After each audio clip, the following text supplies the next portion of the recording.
everyone. Sorry, technical difficulty. Hi, everyone. Welcome to Q&A number 3, Ask Us Anything. Thank you so much for joining us. This is your last opportunity to ask us anything you would like about our current masterclass. We've been teaching thousands of you all over the world how to formulate and seen so many of you fall in love with formulation and join with us in our community. So thank you so much. I'm Lisa Shirley, Community Manager for Formula Botanica, and I'm joined with the lovely Brooke and Lorraine. Lorraine, if you'd like to say hi. Hi, everyone. So pleased that you're here. So pleased that you're in the masterclass. I want to see lots and lots of comments from you today telling me how you're getting on in the masterclass. Tell us how many episodes you've watched, because I also want to hear about whether you've made the face cream or whether you've been following along and you're inspired to try at some point in the future. So I'm thrilled that we're here for our last Q&A. I know we're going to get hundreds of questions.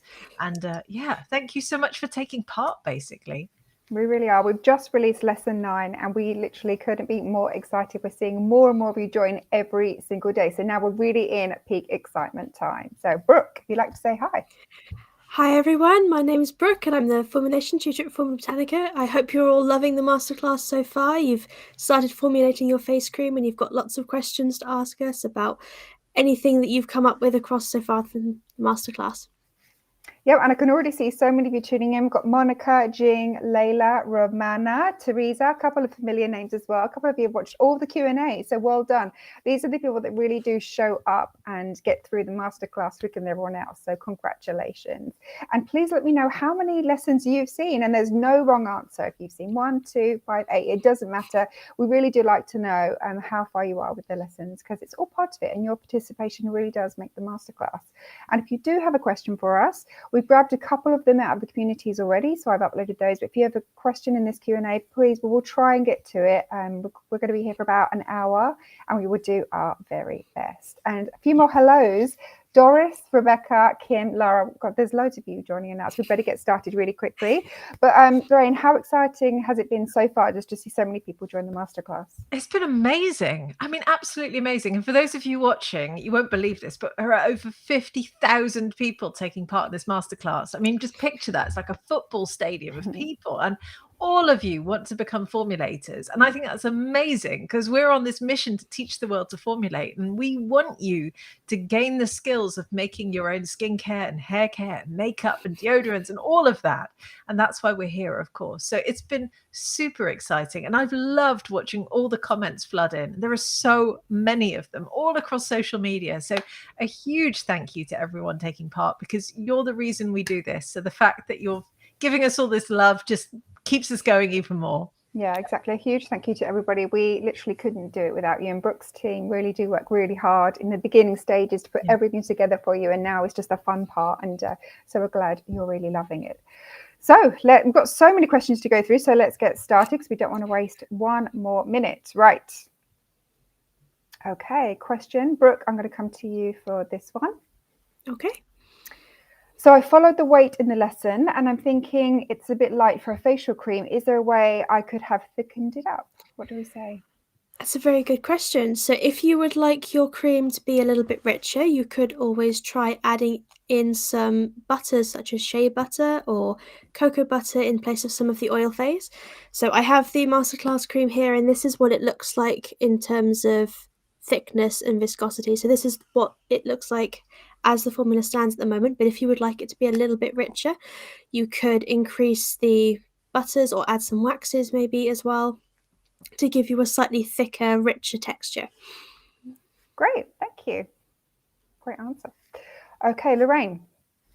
Nicole says, I've just done the base from episode 3. Do I store it in the fridge before I keep working on it? What would you say to Nicole? Well, all of the episodes for the formulation are now available. So I would recommend watching 3, 5, and 7 together if you're just starting on it now, and watching them all in one go and then making the formulation in one go.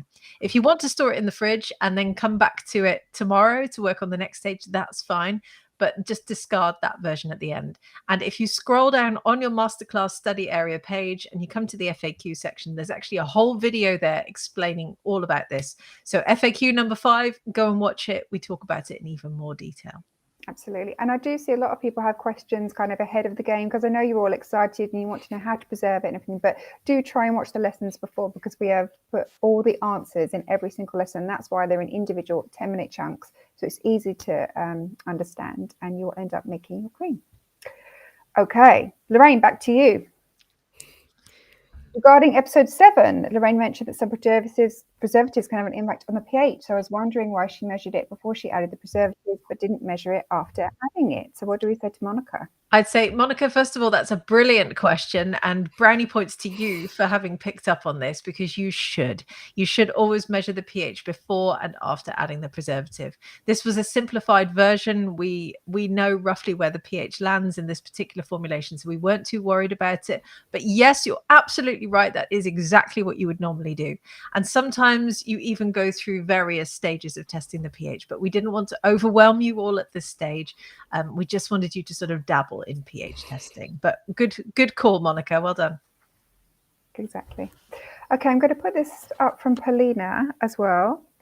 I love your masterclass. It's amazing. I'm sad that I can't do my cream because all the products in Canadian soap cream are sold out at the moment, and we're checking them every day. That does happen. If you are watching this Q&A and you want to get your kit, please do check the supply guide that we've done for you. But I just wanted to say to Paulina, you don't have to get it from the ones that we have suggested. You can just use Google, like search ingredients around the world, other suppliers. We've contacted those suppliers and done it for you to make it easier, but you can get it from other places. So please don't be discouraged and just do your very best. Yeah, and I would add to that, don't worry about it. Like, just soak up the masterclass, watch it all, take notes in your workbook.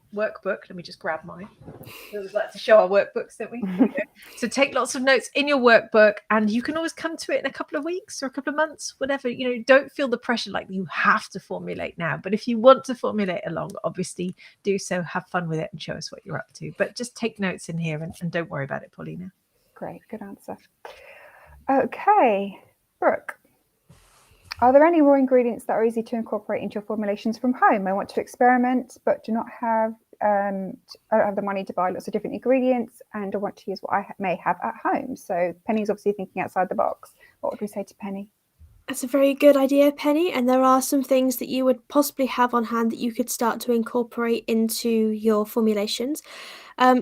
This could be things like different oils. So you might have some avocado oil or some sunflower oil. You could try changing up the oils. You could try including some extracts or some CO2 extracts, because these are quite easy to get a hold of. Try changing up the extracts a little bit. But there's not a lot of sort of food-related ingredients that you can add, so because these are generally used for cooking rather than formulation. So I would try and stay away from the likes of something like vanilla extract that you would use for baking. Those sorts of things you wouldn't include in your formulations. You would want to look for things such as beeswax or shea butter, cold pressed carrier oils, which you can get in some health food shops, things like that, or tinctures or hydrosols or orange blossom water, anything like that. You can try swapping out those ingredients, but not usually stuff that you would find in food shops. Great, thank you, Brooke.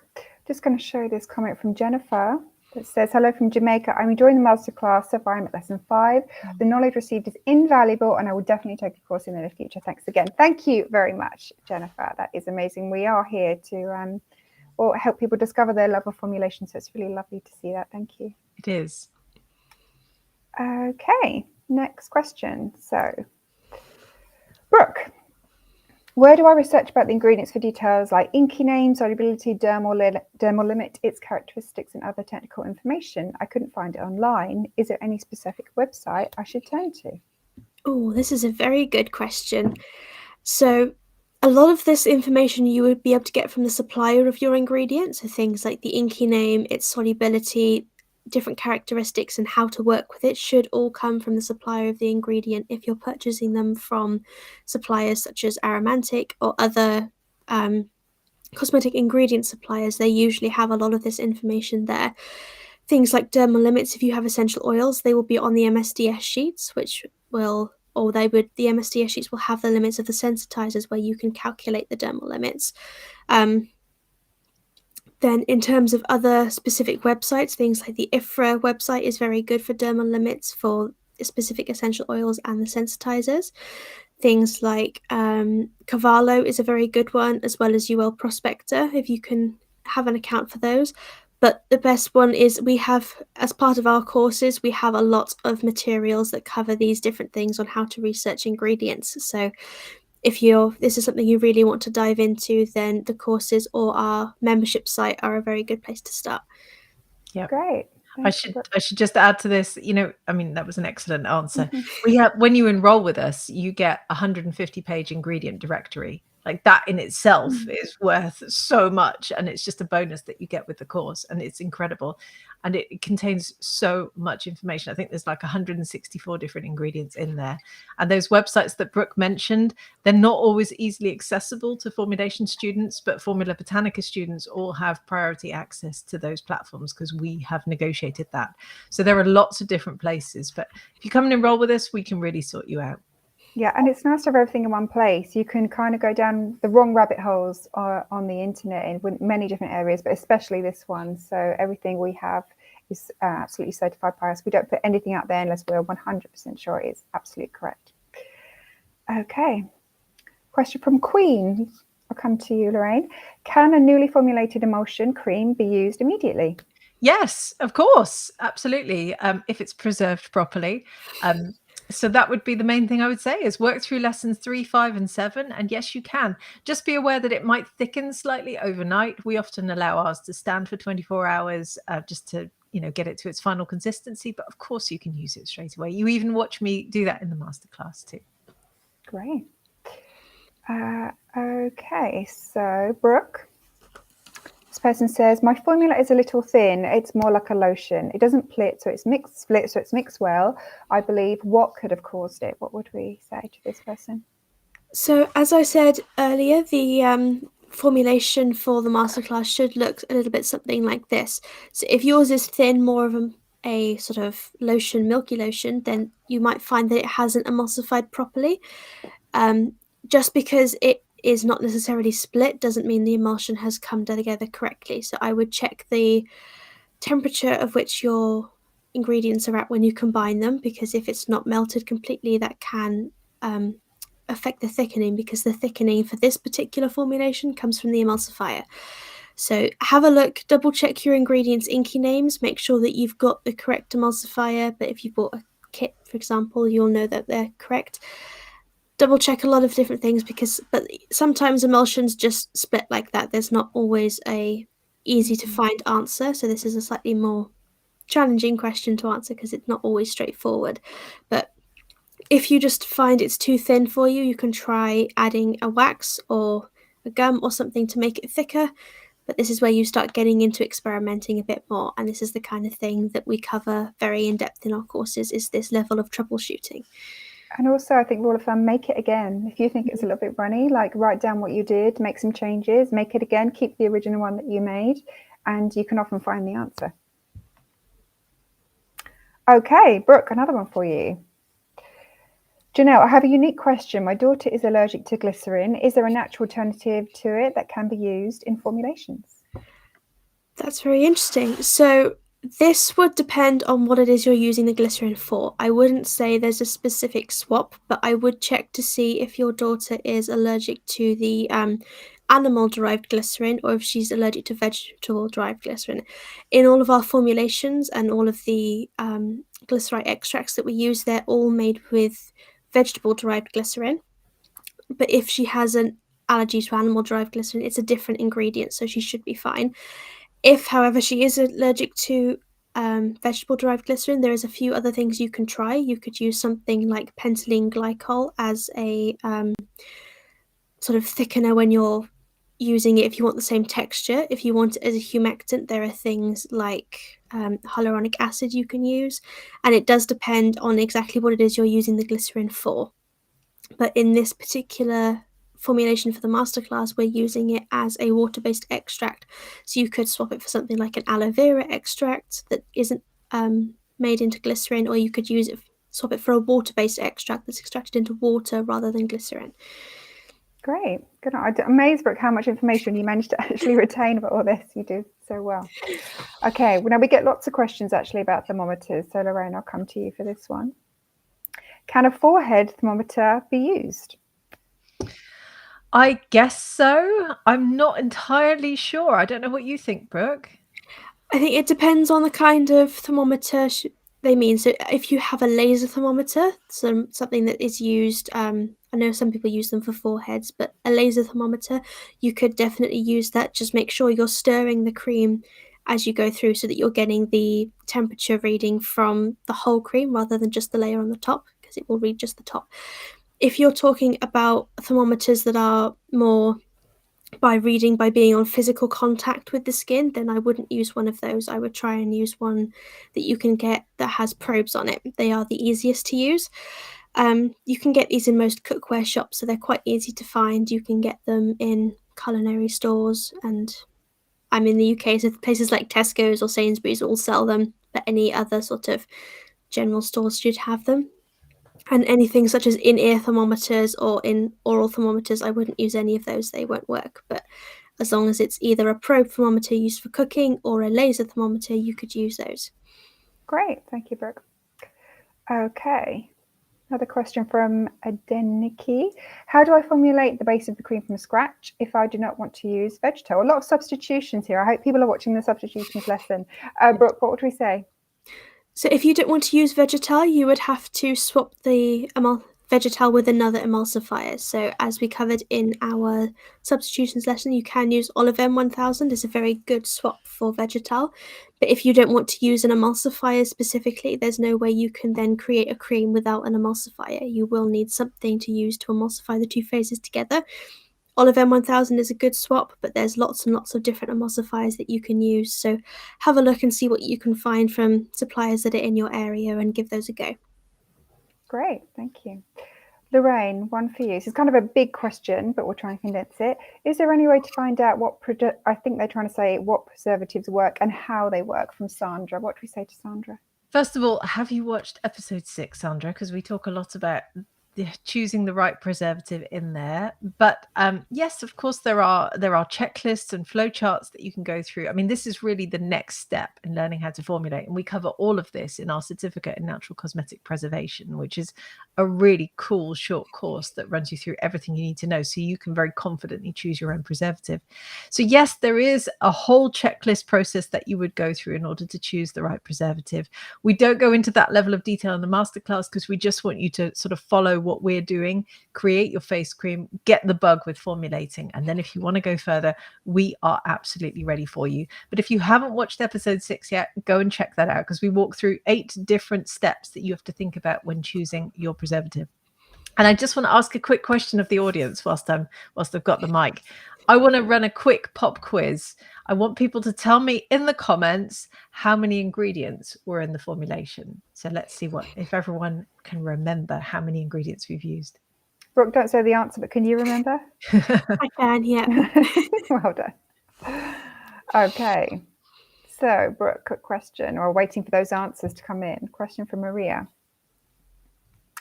Hello from Portugal. Hello. If I need to correct the pH, how can I use the lactic acid or sodium bicarbonate solutions to do so? And where can I get the solutions for correction? Thank you. What do we say? So in order to correct the pH, as you're quite right, you would need either lactic acid or sodium bicarbonate solutions. There's a few other different ingredients you can use as well if you can't find those, such as citric acid or L-arginine. But you can... this depends on how you get them. You can either get them in a powdered form where you can make your own solutions, or you can get them in a solution that's pre-made for you. You will usually be able to get them from most cosmetic suppliers, so wherever you bought the ingredients for your masterclass kits, you should be able to get them from the same place. And then in terms of following it, you just need, if you have a powder, you can just make your own dilution at home and adjust it accordingly depending on how diluted it needs to be. So, for example, if your pH is only slightly over, you could use a very weak dilution, or if your pH is way off, you can use a slightly heavier dilution. Great, thank you, Brooke. Okay, question from Trish. So I've sourced an emulsifier, but it was only stearoyl alcohol, but didn't contain the glycoside. So will it still work? Brooke? So if you've only got cetearyl alcohol, that is actually something called a co-emulsifier. So it's not the same thing if it doesn't contain the glucoside. It's not a whole emulsifier that's going to emulsify anything by itself. So unfortunately, that won't work for this formulation because you would need another element to be able to emulsify it by itself. So try and find either Vegetal or OliveM 1000, which they are a complete emulsifier, so they will emulsify things by themselves. Cetearyl alcohol is a co-emulsifier, so it won't work on its own. Great, thank you, Brooke. Okay, Lorraine. If I don't add a preservative, how long will it last? We always get quite a lot of questions about preservative. It's a big topic, but for the purposes of this masterclass, what would we tell people? Not more than a few days. I mean, a week at max, to be honest. So you do need to add a preservative. And if you've watched all of the episodes so far, and please, I hope you have, if you haven't yet, go back in and watch them, then we explain exactly why. But you're looking at, a few days tops. And if you keep it in the fridge, maybe up to a week, but I really wouldn't keep it beyond that.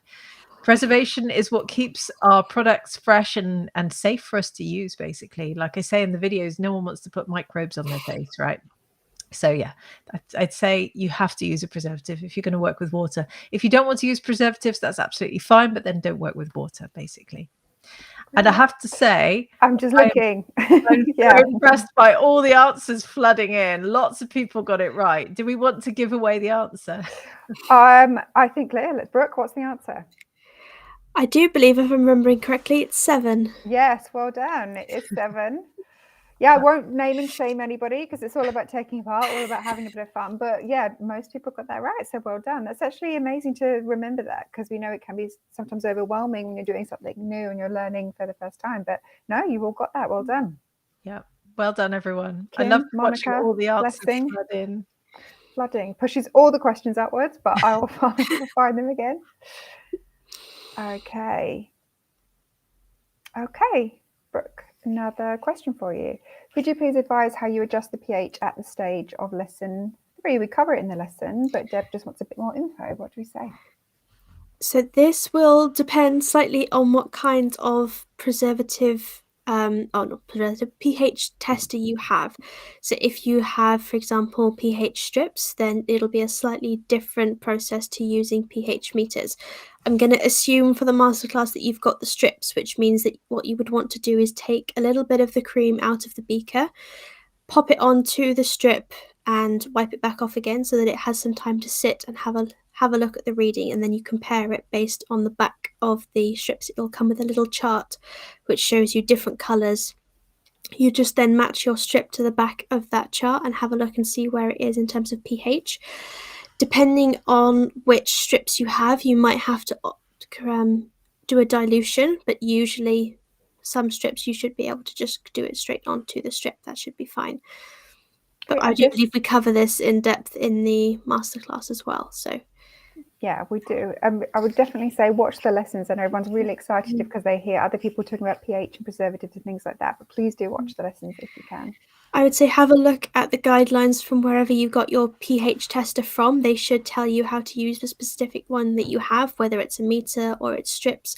The only thing I would add is to make sure that you have pH testing strips, not litmus paper, because litmus paper won't work. That's the one that's generally used for soap, but it looks sort of just plain yellow strips. That's litmus paper. That won't work for your formulations, but you want the strips that are they have different sort of almost cotton looking squares on them to show you the different graduations. That's the ones you're looking for.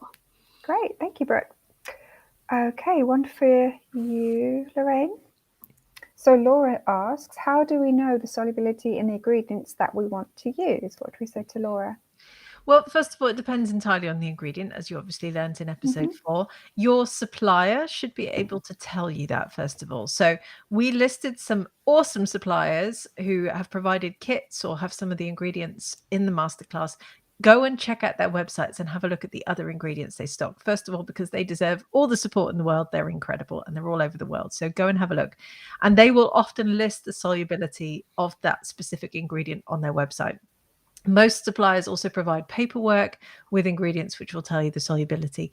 But if all else fails, just try it out. I mean, if you pour a tiny amount into some water, you'll be able to quickly see that it doesn't blend. Saying that, most botanicals will come with some degree of water solubility, because most plants obviously absorb water. This is how they grow. There are oil soluble extracts that come from plants, obviously, but typically the supplier will tell you that. So don't worry too much about it, Laura. Thank you. Okay, another one for you, Lorraine. This is from Elizabeth. So can I order my ingredients after this masterclass? Absolutely. Absolutely. I mean, we're encouraging you to formulate along. If you don't formulate along, that's totally fine as well. Don't worry about it. Just soak it all up. You've got your workbook. Like, I want you to have downloaded your workbook, and I want you to be filling it in. And that's yours to keep forever. And if you want to make this 6 months from now, go and make it 6 months from now. But I promise you, formulation is so much fun. If you can get started sooner, do it, because you will not regret it. In fact, you're going to look back on this masterclass and go, this is the moment that everything changed, because all of our graduates say that. And if you really truly commit to formulation, you know, your entire life could change. And that's incredibly exciting. So get on it now if you can, but don't worry about it if you haven't yet. Thank you. And speaking of which, BC says, if we want to continue with more in-depth classes, how do we sign up? What would we say, Lorraine? Well, as of tomorrow, actually, we are opening up enrollment for our International Organic Skincare Entrepreneur Program, which is our flagship program that takes you from complete beginner, or someone who's just come out the masterclass, and turns you into a formulator and a beauty entrepreneur. And you probably can't see it because I have a tiny screen here, but I have so many graduate products stood here in front of me, behind me. My whole office is filled with them. And these people all stood where you are now, and they all took part in a masterclass like this. And now they are making and selling products all over the world. And so if you want that for yourself, if you dream that for yourself, then as of tomorrow, for just 1 week, we will be opening up enrollment until next week, Tuesday. And the latest student intake will then all start together next week. Orientation kicks off. And this is your opportunity to really go in depth into formulation and maybe start your own skincare brand. That's absolutely right. And as Lorraine said, they are quite small behind us. So if you do go check out our graduates page on our website, you can see all of the brands, and a lot of them have taken our entrepreneur program. They should be listed at the top. And, you know, Lorraine is absolutely correct. A lot of them started with the masterclass, had, you know, their level of formulation just increased, and now they have their own brand. So it really is life-changing. Okay, question from Kim. I'm going to put this up because we get a lot of questions about equipment. Lorraine, I'm going to come to you again for this. Where do you get the pump bottles for your finished product? So I bought mine from a supplier in the UK called Ampulla. However, you can get, there are so many different suppliers out there, honestly. And when you're first starting out and you're making in teeny tiny batches, just Google, you know, bottles for cosmetics. You'll be able to find them. Even Amazon stocks them. Now, obviously, they cost a little bit more if you buy tiny quantities. If you start a brand and you're buying in bulk, that's when you have to start shopping around and find different suppliers. But there are so many of them out there. So just go and have a look and find something that you love. Great, thank you. Okay, Brooke. So Debbie says, I only have OliveM 1000 available here in South Africa and would like to know if the percentage stays the same in this formula. Do I match the Vegetal and OliveM 1000 gram for gram? What do we say to Debbie? Oh, that's a very good point, Debbie. So for those two emulsifiers, you would actually reduce the emulsifier percentage ever so slightly. So rather than the 6% that or 6 grams that we use in the formulation with Vegetal, you would swap that for 5 grams, which would mean that you'd only have to increase your water phase by 1 gram, and that would give you back to 100 grams. So that is only because the OliveM 1000 does have a slightly different range with which it works for this particular kind of formulation. OliveM 1000 can be used for lots of different kinds of formulations, but for the kind that we're making for the masterclass, you would want about 5 grams, and that gives you as close of a result to the original as you can get. Really, we've tested it a couple of times, and that's what gives us the same one. If you go a bit higher, you end up with a thicker cream, which you then need a spoon to get at. Pretty much, it gets quite thick after a while. So 5 grams of OliveM 1000 and just up your water by 1 more gram. Great, thank you, Brooke. Okay, question from Ingrid. People love scales. There always those are scales questions. I bought a similar scale to the one you showed in the masterclass, and it does have a 0.00 scale, but only for ounces. When I switched over to grams, it only shows 0.0. Is this going to be accurate enough? Thank you. Okay, so you ideally want to have a 0.0 scale for any formulations that you do. If I'm remembering off the top of my head, you could do potentially this formulation for the masterclass with that scale, but you wouldn't be able to make any other amounts of it. You'd have to make 100 grams of the product. You'd have to work it out to make 100 grams to be able to use that scales. Ideally, just make sure you get a scales that has 0.00 grams. If you can order another one, that would be ideal, because essentially the reason you need it to go so low is because when you are including things like preservatives or essential oils, you need it to be accurate enough to that level to be able to determine how much is actually in there. So best case scenario, please order a different one. It's annoying that it was in ounces, that we always work in grams for formulation, because they are goes out of 100, which means it's easiest to convert. But yeah, ideally get another one if you can. If you can't, then you can try it, but it's not going to be accurate enough, so you might start to struggle when you get to things like the preservative and the essential oil, because you're not going to have the accuracy level to be able to do it at a lower quantity. You'd have to make it at 100 grams minimum. I think that's really good information. It's really good, but we just try it. I would say to Ingrid as well. Just do what you can. Like, try and get to 100%, but it's just all about kind of having fun as well. So don't worry too much, Ingrid, about your scale. Okay, Lorraine. Marlene says, can an infusion herbal tea be substituted for a hydrosol? It can. However, there's a caveat to that. You should preserve your formulation immediately. Like, for instance, in our hair care diploma, because we teach hair care as well, we have a really cool hair tonic that we make with, I can't remember what was in there, birch and something else, like really interesting extracts. And we actually made a freshly distilled tea that we added in immediately, but the whole thing has to be preserved immediately. Like, you can't leave it standing around, because obviously these are botanical extracts, it's water-based, you're introducing even more potential for contamination. So just keep that in mind. I would work your way up to that. Like, start with preserved hydrosols, because they're much, much easier to start with when you first start formulating. Great, thank you, Lorraine. Okay, Brooke, from Catherine, what happens if you put in too much emulsifier? Oh, good question, Catherine. So if you're weighing out your formulation and you have too much emulsifier in there, you might find that your emulsion will be a lot thicker, especially with these two emulsifiers. They are going to end up with a slightly thicker amount. Your amounts are going to be off as well, which could cause some challenges a bit further down the line. So if you can, try and make sure you weigh out your emulsifier first, so that you can take it back out if you're a little bit overzealous when you're spooning it in. So try and make sure you weigh out your ingredients individually and pour them in, so that you're not you can take it back out if you're slightly over your amounts. It is easily done. We've all done it, and it's annoying, but it does sometimes have an effect on the final product. It'll depend on which emulsifier it is as to the exact things that'll happen if you've got too much in there, but it's not the end of the world if you're ever so slightly over. But if you've got sort of another extra 5 grams in there, you're going to find that you're going to struggle to have a proper emulsion. So try and make sure that you are specific when you're weighing things out, and if you can take it back out, do that. But if not, then give it a go and see what happens. It's not like having an essential oil where it's going to be the end of the world and you're going to have any problems if you have it too high. But just give it a go and see what happens. I think that's the rule of thumb for this masterclass. Just give everything a go if you're not sure.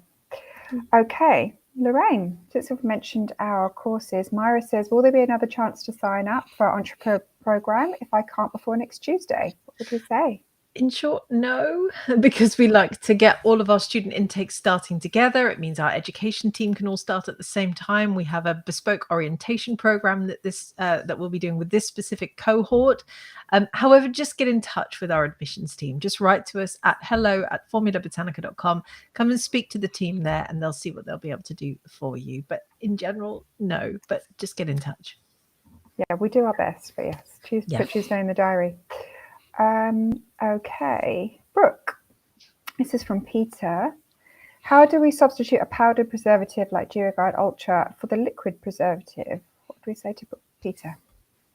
So this is another one where you would have to contact the supplier as to their specific regulations, because it'll depend on which preservative you have. So GeoGuard Ultra, for example, needs to be diluted in water before you include it in an actual formulation. Double check with your supplier. They will give you all of the details on how you can do that, the usage rates and all of the specifics. They will tell you how to do that. Some preservatives I know you would add into the heated water phase beforehand. It depends entirely on the preservative. So the best way is to talk to your supplier, talk to the manufacturer of your ingredient and ask them what they recommend. Yeah. And if I can just add to that, we're moving beyond the masterclass here with questions like this. And this is exactly, if you want to be a formulator and you want to go further with this, just come and enroll with us and we'll help you through all of this, because this is the next phase in your formulation journey. We wanted to get you making, your face cream. It sounds to me like you might have done it, Peter, in which case that's awesome. So the next stage, obviously, we're ready for you if you want to come and enroll with us, and we'll help you with all of this. This is what happens every time people do the masterclass, they fall in love, and then those questions start getting a little bit more advanced. We do totally understand it. But yeah, good thinking, Peter. Okay, I don't think we've done this one, but Lorraine, can our own plant-infused oils be used in place of sweet almond oil? Yes, absolutely. And this is an awesome thing about formulating, is when you start to use your own botanicals. We even have a couple of articles on our blog, formulabotanica.com. Just come to the website, click on blog at the top. We've got over 500 articles on there, and there are quite a few about oil infusions as well. So yes, you can. The only caveat I would add to that is if you are in the EU and you plan to sell products that contain plant infused oils, you might have some issues around that. But if you want to formulate for yourself, do it. I mean, this is a really rewarding part of formulation, and I know that so many of you want to infuse those plants that you love. So come and have a look at the blog first of all, and just try it out. Yeah, and I think this is a good question to put afterwards, actually. So this is kind of for both of you, but what would be the best thing to formulate after this masterclass, as I'm a beginner? So where would we send somebody? Well, I would say, there are 1,000 different products you can learn to make. I would just start with the basics, start with anhydrous ones, come and dive into our blog, or come and enroll with us, because, obviously this is why we want to take you by the hand and help you continue on that formulation journey. If you come and enroll with us, you'll be making oils and butters and balms and toners and cleansers and foaming products and body bars and all sorts of things within the first few weeks already. And that is incredibly exciting. So if you want us to take you on that journey, we're ready for you, basically. Exactly. And the thing that you think that you might fall in love with, you're actually more likely to fall in love with something else, because once you actually start discovering stuff, a whole new world opens up. But yeah, sorry, Brooke, what were you going to say? I was going to say that Lorraine's right. There are so many options of things you could learn to formulate, and definitely start with anhydrous things if you want to build up a good foundation. But there are hundreds of different products that you can formulate, and we teach you lots and lots of them within the courses. So have a look at the blog and have a look at the courses, because that's a very good place to start. Absolutely, thank you. Okay, Brooke, seeing a lot of different info on blenders, is it better to mini whisk or go handheld? What do we say? Oh, so this will depend on the batch size, what you're formulating, but in terms of the masterclass, the best thing to do would be, you can use a handheld mini whisk. So I know I don't have it with me on hand at the moment, but I know when we went through our equipment library, and it's in lesson 2 of the formulation masterclass, we have show you little mini whisks. So handheld mini whisks are very, very good for most formulations, and they are absolutely fine for the masterclass formulation. You can make the majority of formulations with that. If you perhaps want to to go the next level up, you can use something called a mini homogenizer. These are slightly harder to get a hold of because not many people stock them. They're not everywhere, so they're not sort of in lots of cook shops. A lot of people get them mixed up with a mini whisk. So a mini whisk we would define more as like a milk frother. So if you imagine going to a coffee house or something, those electric handheld whisks that have a whisk attachment to the end of it, those are designed to froth milk, which means they add huge amounts of air into the liquid that they're frothing. You don't want that when you're formulating. That's the opposite of what you want. So you want a mini whisk that has a flat blade and is not going to incorporate any air. It's just going to stir it at a much quicker pace than you can by hand. So as you get into bigger batches, sort of maybe 200 ml and up, you can use stick blenders for this. But for little batches, those little mini whisks are ideal, but they are flat bladed. Remember, they don't have whisk attachments to them. There's no spiral of wire to it. It is completely flat metal. If you go for a milk frother, you're going to have lots of bubbles, which is not ideal. Unless you like bubbles, but yeah, you're absolutely right. Okay, so we've touched on this, Lorraine. I know we can help this person. Kerry, how do you preserve products to last for years when selling? So this person's obviously thinking ahead of the game. What do we say to Kerry? Well, I think that's a great question, Kerry. And I could answer that in so many different ways. First of all, do you want your products to last for years? And the reason I'm asking you that is a lot of the people who come into the organic beauty world do so because they want to sort of harness the potency of their fresh botanical ingredients. So I just want you to think about potency as well, because if your formulation's been standing around for 3 years, the ingredients will likely have lost some of their potency. However, saying that, it is possible to preserve your products organically when they contain water to last for a good 6 to 12 months. You can potentially go a little bit beyond that as well.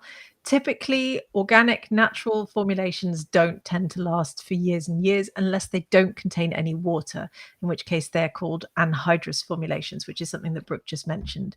So if you're making facial oils, or like I've got a balm here from one of our graduates called Robin Skin, most amazing balm I've ever been sent, by the way, or solid formulations, that sort of thing, when they don't contain water, they do last for years. And if you include antioxidants in them, which is something we've talked about obviously in the masterclass so far, then they last even longer because it prevents rancidity in oils and butters. But I would challenge you on why you want them to last for years, because I just want you to think about potency, freshness, botanicals, that sort of thing. But we cover all of this in our courses. Great. It's kind of a too big a question to really answer, but that was you touched on the right points, Lorraine. I just want to ask another pop quiz question, actually, for everyone watching. I want you to post up in the chat and tell me, when do we close the masterclass? Like, when are all of your episodes going to disappear? I want to see if people are actually aware of the fact that it's all going away. So tell me which day or which date will everything disappear, because that should also help focus how much longer you have to complete your lessons. And we have mentioned it a few times. So yeah, it's a good test to see if you're paying attention. Okay, while you're doing that, Brooke, I am registered and can't wait. However, I'm looking to order my kit for supplies and was wondering how and what I can substitute almond oil for, as I'm severely allergic. From Nolita. Okay, so almond oil is a nice, easy ingredient to substitute because it's a carrier oil, and there is lots and lots and lots and lots of different carrier oils that you can try in this formulation. So things like sunflower oil, castor oil, grapeseed oil, apricot seed oil, rosehip seed oil, cranberry seed oil. There's loads and loads of different things you can try. Have a look through the kit suppliers or the supplier where you are purchasing your ingredients from. Have a look at their carrier oil section. Not all carrier oils are created exactly equally. Some of them have different formulation requirements. So some of them are quite thick, like castor oil would give you a very, very thick cream because it has a very viscous texture to it. Whereas something like grapeseed oil has a much thinner, finer texture, which absorbs a lot quicker. Some carrier oils are heat sensitive, such as raspberry seed oil. They are more sensitive to heat, so you wouldn't want to use those in your heated phase. So have a look for oils that are not heat sensitive and that are nice and easy to work with and have about the same texture. Almond oil is on the thinner side of carrier oils, so it is much lighter and it's not too rich. So if you did want to make the cream richer, you could go for a richer carrier oil, but If not, you can just swap it for another similar oil. Very good swaps are grapeseed oil and apricot kernel oil. Those two are both very close to almond oil. Great, thank you, Brooke. I went to an event actually with Brooke, and we were surrounded by different ingredients, and we were just, every time we turned a corner, she was like pointing them out. So yeah, she's a fantastic example of someone that knows her stuff. Okay, I'm just putting this comment up from Lorraine Love, who says, hi, Lorraine, I've seen a couple of your posts actually in the Skincare Entrepreneur Mastermind group. So thank you, Lorraine, for all your contributions. We've been loving it. I'm going to do my emulsion tomorrow, as well as botanicals and preservatives to get my face cream done. Thank you so much. Amazing. Lorraine. And That's can we just give a shout out to everyone who got the date? Yeah, I saw that. So we closed the masterclass, and all Everyone's of the paying episodes, attention. they disappear on May 2nd. And I know you're all watching it on different platforms. We're on YouTube, we're on Facebook, we're in our Facebook group at the same time. So we're watching all the comments flood in from 3 different channels at once. And yes, all of you, I think, got it right. So you're absolutely spot on. Well done. There is one person actually that didn't get it right, but I won't name and shame. So 99%. Okay. I just want to put this comment out from Malwina. Says, just want to thank you ladies and everyone else behind the scenes so much for sharing all of your knowledge. I really do appreciate it. And I'm putting this comment out because we do appreciate your guys' participation and the help that each of you give others actually going through the masterclass. It isn't just us. We see people giving tips about emulsifiers and what to do with their formulations. So we give you a thank you right back. So thank you very much, Malwina. Okay. So we're going to go for about 15 minutes more. So if you do have a question, please put it in the comments. We will try and get to it, but if we don't, we will come back to wherever you're watching this live now and try and answer a couple of your questions. Okay, Lorraine, what skin type is this cream for? Well, all skin types, really. We haven't designed it for a specific skin type. And it was more to show you how to make a formulation, because you might use it and think, gosh, this is slightly too thick for me. For instance, I really love light emulsions. Or you might think, actually, I want it a bit thicker. I've seen a couple of comments from people going, I want to turn this into a night cream. We've made this as a fairly generic cream so that you can use it, get to grips with formulation, and then if you want to start to perfect it and turn into a formulator, because of course you're just following our recipe at the moment, but if you want to take that next step and become a formulator, come and enroll with us and you'll learn how to turn that face cream into 20 different types of other face creams, all suitable for different skin types, different skin needs. So yeah, I would say don't worry too much about what skin type it's for. Just have fun with the process and you might absolutely love it. Most people do. But if you want to tweak it slightly, then learn how to become a formulator and we'll show you exactly how to do it. And speaking of which, from Erica, we have, would you guide us on what to buy for what we want to formulate? From us, I'm excited to start my formulation journey. So what do we have to help people when they start to study with us, Lorraine? Yes, so the people who start with us who are complete beginners, you get a shopping list when you first start your formulation, your skin diploma in organic skincare formulation, which is our foundation course. And we also work with at least one supplier, and we're exploring a second one at the moment, to set up starter kits. So the supplier that we work with is in the UK. They ship globally. They're called Naissance, and they actually stock all of the ingredients in that one big box that you need to get through your foundation diploma. So we get you started. But yeah, we give you a shopping list so you don't have to worry too much about what you need. And that way we get you started with the basics. Great, thank you. We have a comment here from Yulia. I hope that's right to pronounce your name. Just to say thank you for the masterclass. I dreamed of making my own skincare for years. So thank you so much, Yulia. This is exactly the reason why we do it. So thank you. I want everyone to walk away and think, my goodness, I can formulate. I don't need to buy all these beauty products anymore. I can make my own. And actually, I feel so empowered. So I think that's such a wonderful comment. Thank you for sharing that, Yulia. Exactly. Okay. We've mentioned it. An amazing feeling when you find out that you can make these things yourself. Yeah, exactly. 100%. We've mentioned it a little bit, but Lorraine, just to make sure everyone knows how to contact us. If we need more help, how can they contact us? Well, we have our admissions team is at hello@formulabotanica.com. You can email us. You can also phone us. There's a phone number on the website. You can speak to us on live chat. You can DM us on social media, and the team will be happy to help. If you want more technical support, like tutor support, like this is, then I'm afraid this is the last free tutor Q&A that we'll be running, because obviously we have close to 19,000 students, where there are 40 of us here in Team Formula Botanica.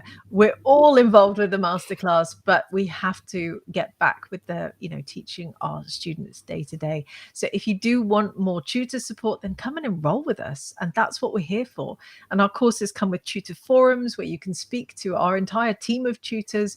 We host live events every month through our student experience team. We have our peer support classroom. We have our student experience team who are sat there in the help desk. And we answered 28,000 help desk tickets last year. Can you believe it? So we are here for you if you come and enroll with us, and we'll help you become a formulator.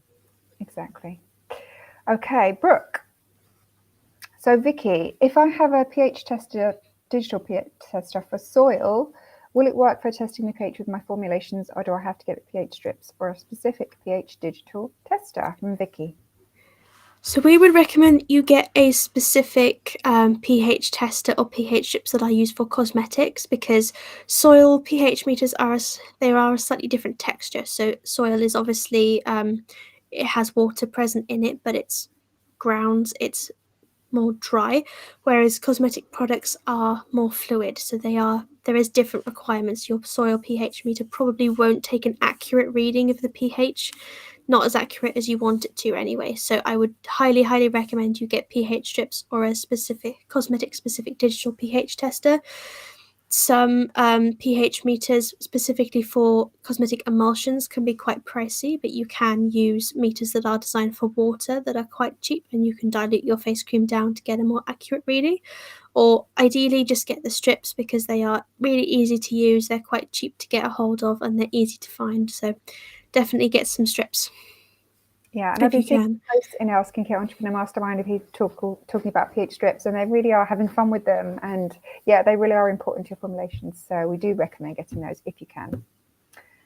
Okay, so Lorraine, don't think we've done this one. From Sharon, how long is the shelf life after we formulate? So everyone's taking all the steps. Yeah, what do we say? So first of all, we've calculated it to be between 6 and 12 months. What you would typically do if you were formulating yourself and creating your own formulations is you would go through stability testing. So you would learn how to stability test your formulation, and then you would be able to put an accurate shelf life on your product. It will vary from formulation home lab to home lab, because obviously your conditions for formulating will be different to ours, but typically ours is around 6 to 12 months. And we teach an entire certificate on cosmetic stability testing, and this is really the next step beyond the masterclass. So if you want to continue on that formulation journey, that's the next step that you need to take. Great, thank you. Okay, Brooke, from Julie. If I want to repurpose a glass jar to store my face cream after sanitizing, do I need to put a piece of parchment paper between the metal lid and the cream? No, you don't, Julie. You can just put it straight in the jar as it is. I know when we make jams at home, you've got to put that bit of parchment paper on the top, but you don't need to do that for cosmetics. Just put it in the jar as it is and put the lid straight on.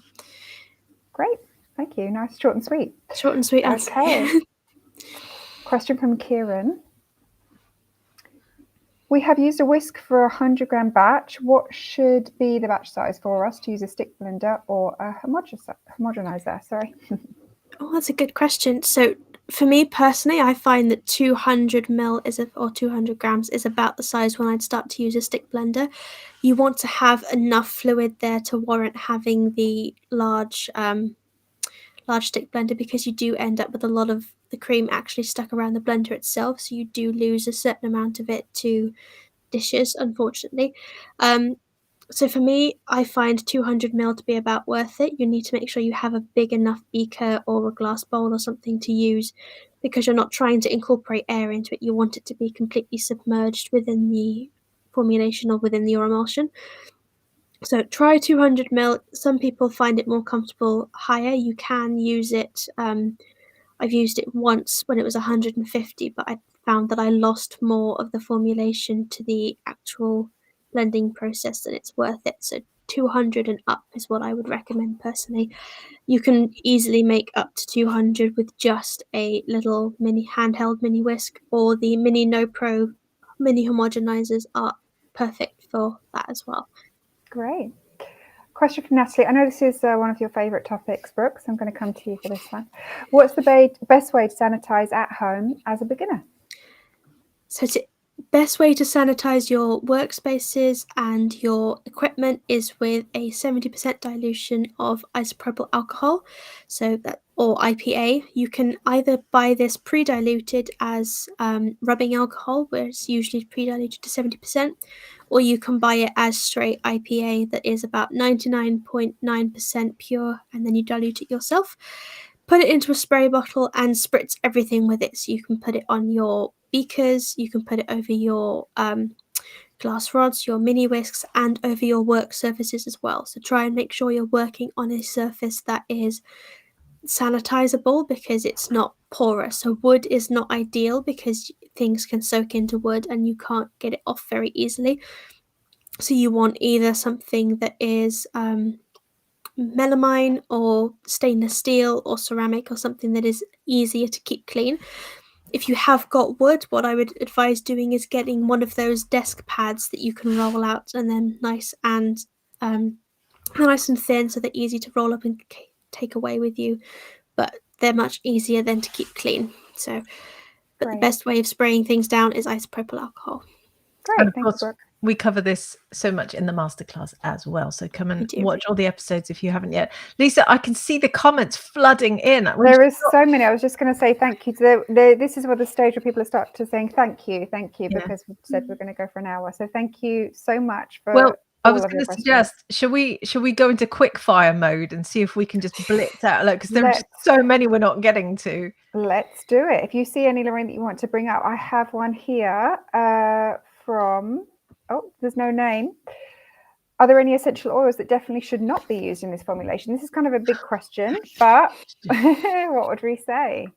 I would recommend starting with the ones that we recommend. So when people enroll with us, we typically recommend a list of about 10 to 20 different ones. There are plenty of essential oils that you shouldn't use in this formulation, but that's all about learning which ones are suitable for the skin.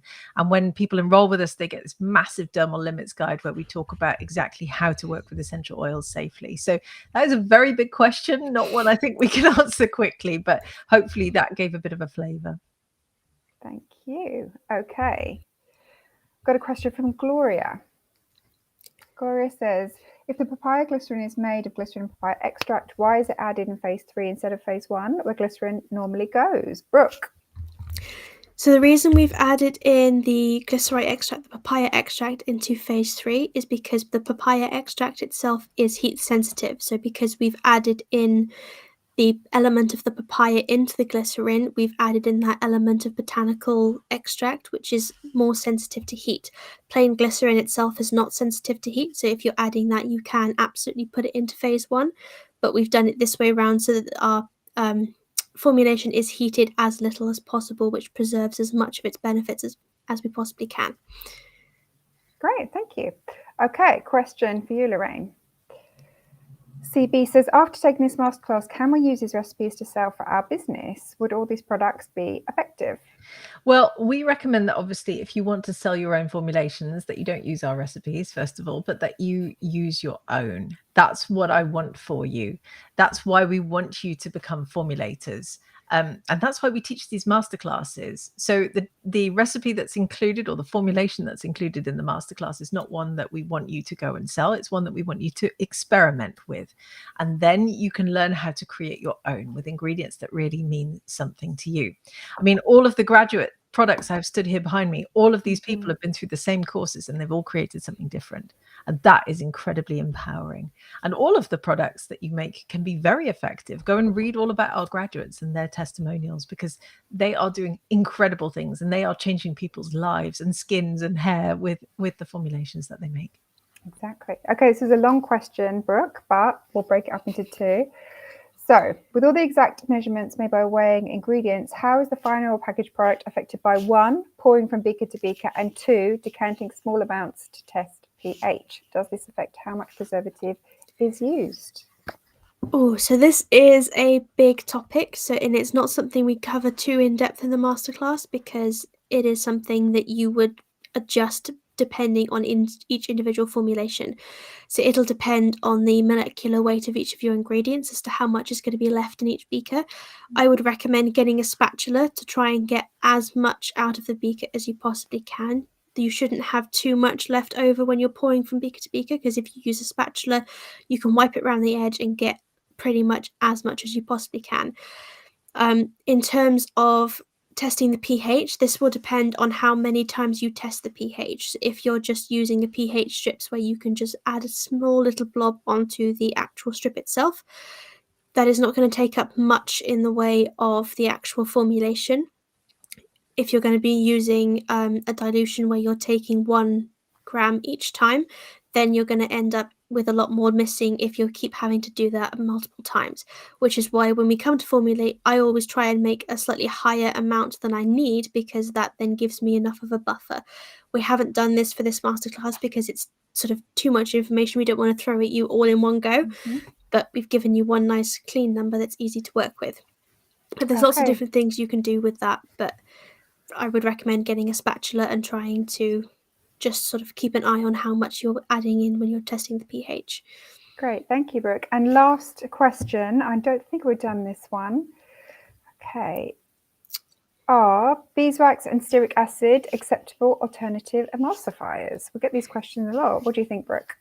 So, no, not really, because beeswax is not an emulsifier. Beeswax is a wax, so you wouldn't be able to emulsify a product with beeswax on its own. Ceteric acid is an emulsifier, but it is one that is best used when you've used it in combination, so it's another co-emulsifier. You wouldn't use it completely on its own because it's a fatty acid. It's not more of a single emulsifier, so you wouldn't use it on its own to emulsify a product. So you wouldn't be able to, even if you used beeswax and ceteric acid in combination, you wouldn't be able to emulsify a product. You need a standalone emulsifier to be able to give you that result. So I wouldn't swap that Thank out. you, Brooke. I just want to say thank you for all the people at the end saying thank you, thank you, thank you. There's been so many, I can't put all of your comments up because there's too many. So thank you so much for the love. But I do want to show this comment from Debbie that says, I joined as I was making products for myself, but you have opened my mind to all sorts of possibilities. Very grateful to have had this opportunity. Thank you so much. And thank you, Debbie, because I know that's how thousands of you feel who are formulating with us all over the world. So thank you so much for those comments. That really is. We really do take it to heart and it means something to us. So thank you so much. Lorraine, what should everyone do now, regardless if they've seen up to lesson 2, 5, 8? What do we have coming up? And what advice would you give to anyone continuing the masterclass? Well, firstly, I just want everyone to make sure that they've watched all the episodes. You know, you've got another week. Everyone said it. May 2nd is when we close the masterclass. So make sure you dive in there. I've seen a lot of questions come past that are also answered in the masterclass. So make sure you go and watch it again if you need to. Go and soak it up. This is why we do this. And I want you to start to think about success being you completing the masterclass. Like, commit to completing something. Take that first step. You know, you'll be so proud of yourself and you'll celebrate, regardless of whether you formulated along and made the cream, or maybe you even just completed your workbook and you're planning to make the cream at a later stage. Just commit to completing something. And I want you to come and celebrate that with us. You know, post up in our big group on Facebook, the Skincare Entrepreneur Mastermind. If you're not in there, why not? There are 85,000 people in there. It's huge. And this could be the beginning of something absolutely incredible for you. You might look back at this message, that this day when you took part in the masterclass and the message that you post up in the group, and you might realize that, you know, that's where everything started. And we hear this so much from our graduates. They take part, they start a business off the back of coming to enroll with us. And it is so exciting to see. I've seen a couple of questions actually about, you know, how viable is this?